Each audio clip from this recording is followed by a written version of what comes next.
Hi, welcome to another lecture of Physics 2101. We ended our previous lecture speaking about angular momentum and introduced the idea of such a quantity. Today we are going to explore this concept further and look at what kind of practical implications does it have.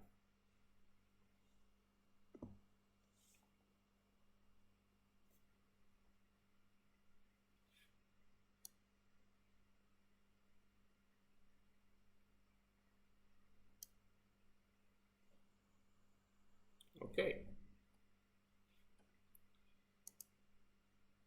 So, we start by looking at Newton's second law in angular form.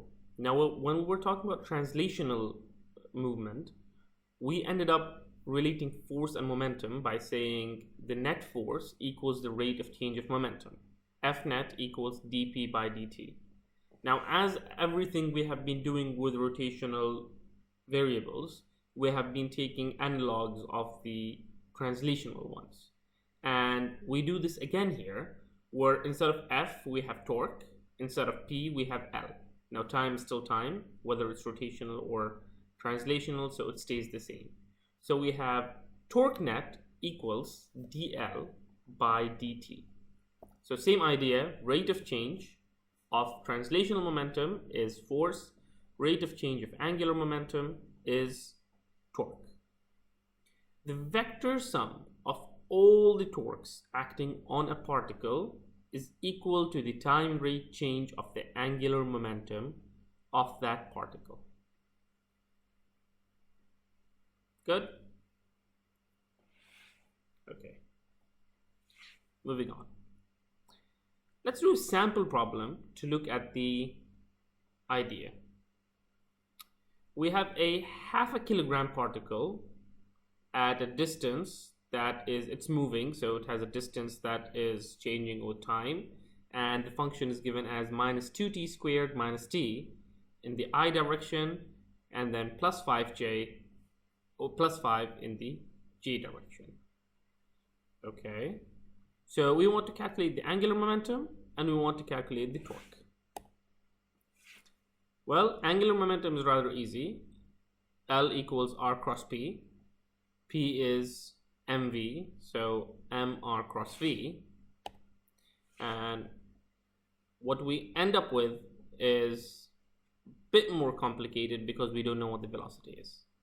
So what we do is, to find the velocity, we first take our r, and then we say velocity equals dr by dt.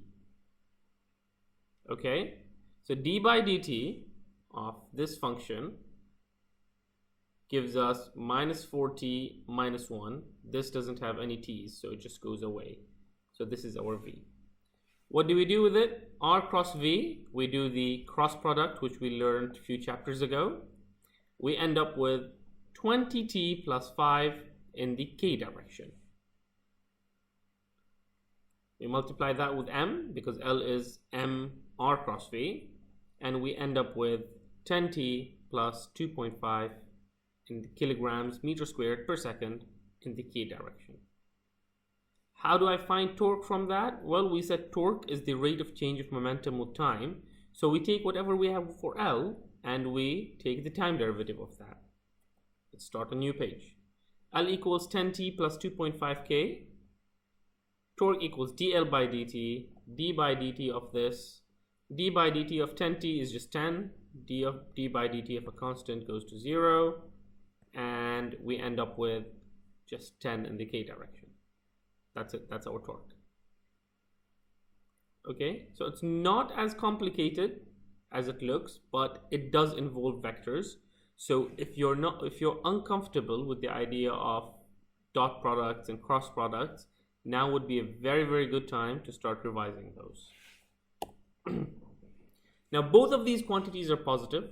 Our angular momentum is positive, and our torque is also positive, which means whatever this thing is, it's rotating in the anti-clockwise direction.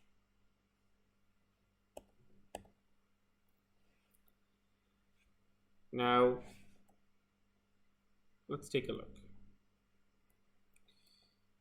Let me open this sample problem.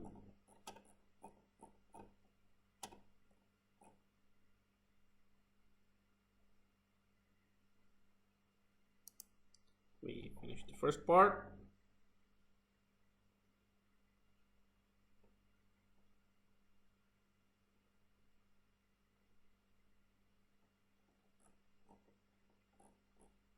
I am unable to find the second question for some reason.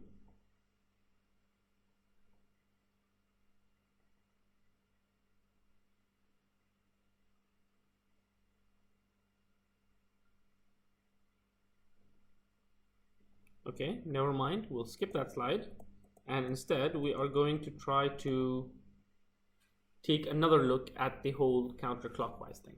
Let's take a look at R. This is our function. At time equals 0, R0 is equal to 5j. Let's increase the time a bit. 1 second. We get minus 3i, still 5j. Again, t equals 2. Minus 10i plus 5j. Okay. So it means we're going from this point to this point to this point. Okay. Let's take our cross product. 1, 2, 3. And we find that both the angular momentum and torque point out.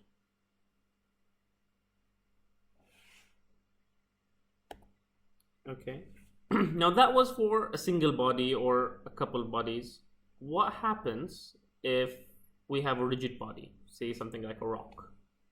Well, let's first take stepping stones. We did one particle, now let's do a whole bunch of particles. What's the angular momentum of a whole system of particles? Well, just like for translational variables, we did P equals P1 plus P2 plus P3. Here, L equals L1 plus L2 plus L3. And dl by dt, if we want to take the rate of change of the entire momentum, will be the sum of the rates of changes of the individual momentums, which again means that the total torque is the sum of all the torques, which is fine. The total force was the sum of all the forces. So torque net equals dl by dt. We have not changed anything yet. Okay. Now let's go to a more complicated example. The angular momentum of a rigid body rotating about a fixed axis. Now this is a bit more complicated. Let's take this example of a rock. Now we don't have 1 or 2 or 3 particles. If we take each atom to be a particle, then we have tens of millions of them at least. So calculating them one by one and adding them all up would be a bit difficult. So what do? Well, let's see. We might do integration, some of you would say, but actually let's take a look before we do that. Let's draw it. It's moving about some axis. Now each point, each atom, if we take it, would have a mass, delta m, tiny mass, right? Okay, and that would be moving in a certain direction with a certain momentum in that direction, translational p. Okay, let's start a new page. Well, L equals R cross P, so Li is Ri Pi. If I substitute for P, I will get Ri mv, or delta mv in this case, because delta m, it's tiny. It actually might be a good idea to write it like this, or to say something like Ri Vi times delta mi, so we don't get confused. This is not the change in momentum, this is just delta m, the tiny m. And we know that Vi equals Ri omega, so we're going to substitute that. Once we put that in, we end up with Li equals Ri, there's another Ri, there's an m, there's an omega. So if we just rewrite it, we get Miri squared omega. Now we have seen this before, MIRI squared. What was it? If you remember, this was simply the moment of inertia. So this is I, and this is just omega, and we have the total to be L equals I omega. So yes, there might be a bit of integration involved if it's a really complicated body, but if it's a standard looking body, then we can simply use L equals I omega, and we have a whole list of i's as we did before. Okay, so we did not do the integration. It's simply that in getting the moment of inertia, the integration is an implicit step. Okay, rigid body, fixed axis. Now the translational momentum was conserved, and we did some examples to try that out. What about angular momentum? Turns out that is also conserved, and it actually has some very, very interesting properties. If you're interested in physics, you might want to look at the L numbers, so angular momentum numbers of electrons, for example, in atoms. Some very interesting quantum mechanical properties can be found from conservation of angular momentum. So, starting from the same point, torque equals dl by dt. Let's assume for the time being that dl by dt is equal to 0. So in a constant system, the total momentum does not change, which means L is a constant, and that tells us that net angular momentum at some initial time is equal to the net angular momentum at some later time. Li equals Lf. Now some might ask why. Why did we say dl by dt is equal to this? Well, if we remember, we said L equals R cross P, right? And we already said from before that P is conserved. So if P is conserved, this would be equals R cross MV, and that is conserved, then the entire thing has to be conserved. We haven't taken anything out. We haven't added a new variable that is not conserved. So if the net external torque, remember, for translation it's force, for angular it's torque, is 0, the angular momentum of the system will remain constant. Writing it mathematically, if tau net equals 0, Li equals Lf, I omega 1 equals IF omega 2. Let's test our knowledge with a PIQ. Angular speed of a solid sphere. A solid sphere of radius r rotates about an axis that is tangent to the sphere with an angular speed w. Under the action of internal forces, important, no external forces, the radius of the sphere increases to 2r. What is the final angular speed of the sphere? Omega equals 4, omega equals 2, same omega twice or 4 times the omega. Take a minute, think about it.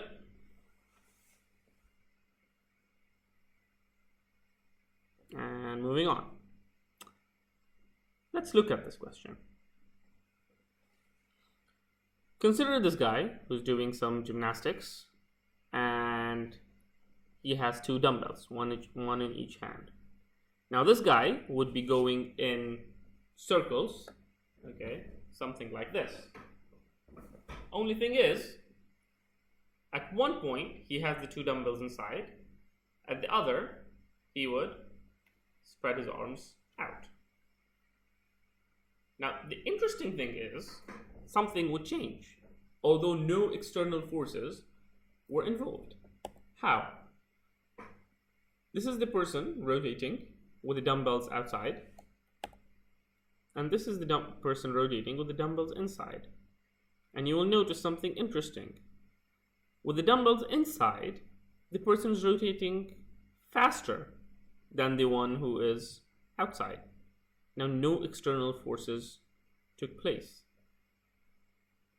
Then what happened? Well, we said that no external forces means Li equals Lf, correct? I omega I equals I omega F. Now, we know what omega I here is, okay? But what happens to the distribution of masses? The distribution of mass was something when it was like this. It's a different distribution when you're out there, yeah? Your I changes. If your I changes, then you no longer have the same I. You will end up doing this.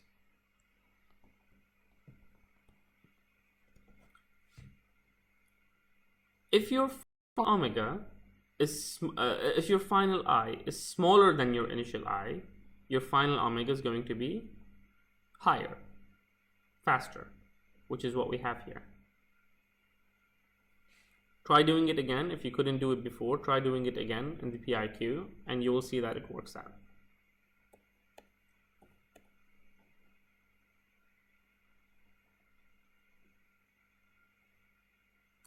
Now, I would really like to describe these to you in person when we are in a lecture theater, but unfortunately that's not possible. What happens when a swimmer jumps? If you're into competitive sports, you would know that in the Olympics, for example, the athlete jumps and then do some gymnastics, goes in circles, and then ends up in the pool. And it is very important to time those. There's a lot of physics going in to make sure that at what velocity the swimmer hits the pool and at what angle, okay? The reason the swimmer can actually start straight, do a couple of loops, and then go back straight again is because of conservation of angular momentum.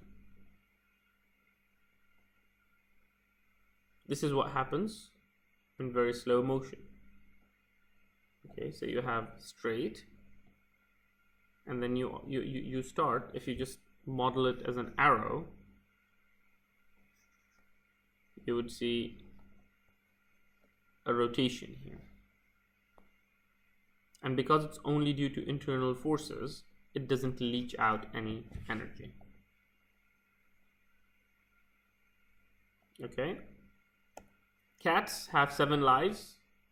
We keep hearing that over and over again. Why does a cat not get hurt when it falls from ridiculously high distances? This is something very unusual. It doesn't happen with humans. If we fall down, our bones break, but not for cats. Well, if you ever take a video of a cat and look at it in very, very slow motion while it's falling down, you would notice something like this. This is what a cat does.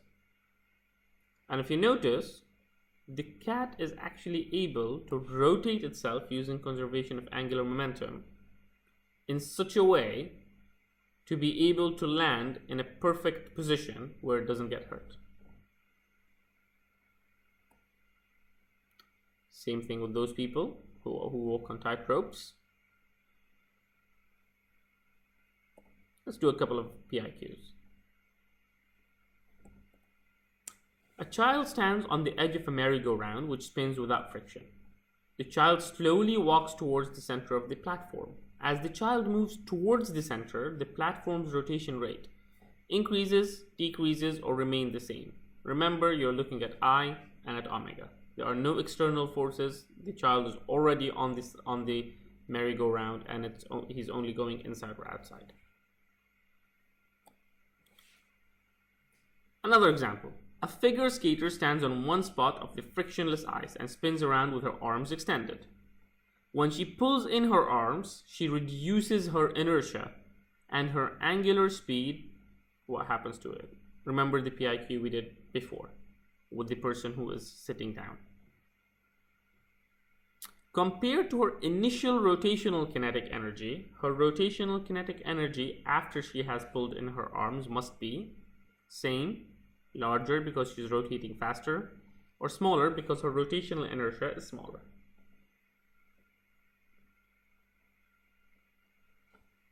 If you choose the same, try to think, why does it remain the same?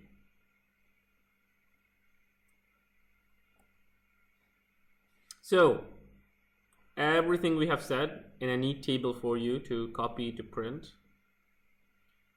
Force, torque, P, L, P equals mv, L equals I omega, F equals dP by dt, torque equals dL by dt, conservation law, P equals constant, L equals constant. Okay?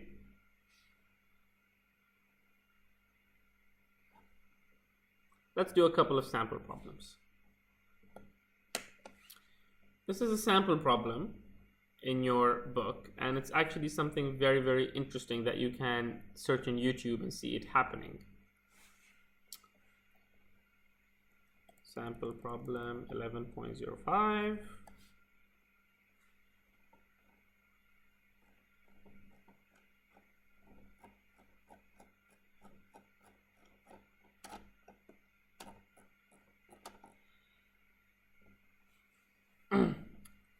We go back to the example of the student sitting on a chair.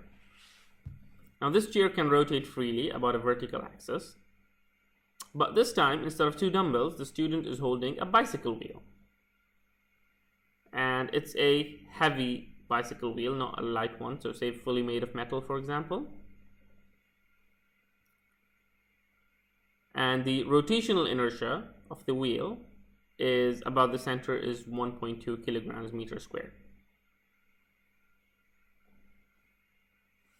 The wheel is rotating at omega equals 3.9 revolutions per second,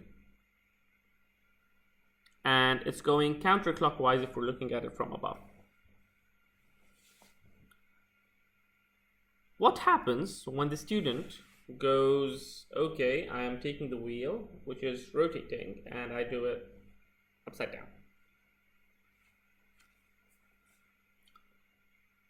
Its angular momentum becomes minus L. Remember, angular momentum is a vector. Okay. The interesting thing is, when we do that, the student will also start rotating without actually doing anything. Okay. And let's say that the rotational inertia of the student and the stool is 6.8 kilograms meters squared. And we want to calculate at what angular speed does the entire thing, the bicycle and the person, start moving.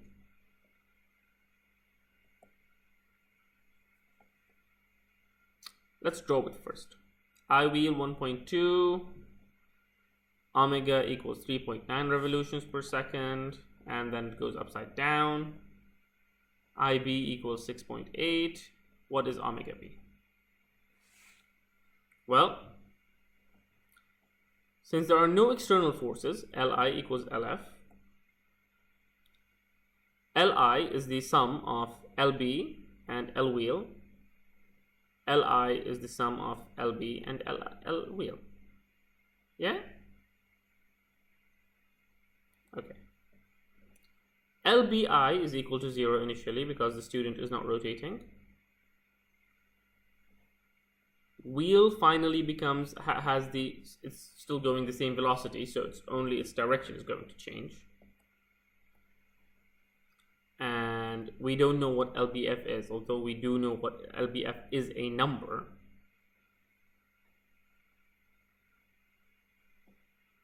Okay. If we just substitute that, we get LBF minus LWHI equals LBI plus LWHI.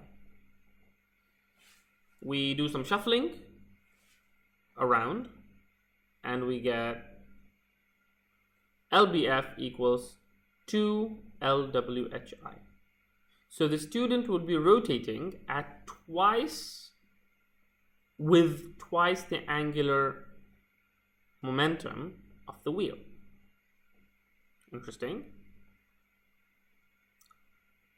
We know L is equal to I omega, so we're just substituting those now. And putting in the numbers, turns out the student will end up going at 1.4 revolutions per second. So higher momentum, but also a higher moment of inertia results in a smaller angular velocity than that of the wheel itself. But still substantial. I mean, you're going to go 2 rounds in 2 seconds, which is not bad. Sorry, 3 rounds in 2 seconds, which is not too bad.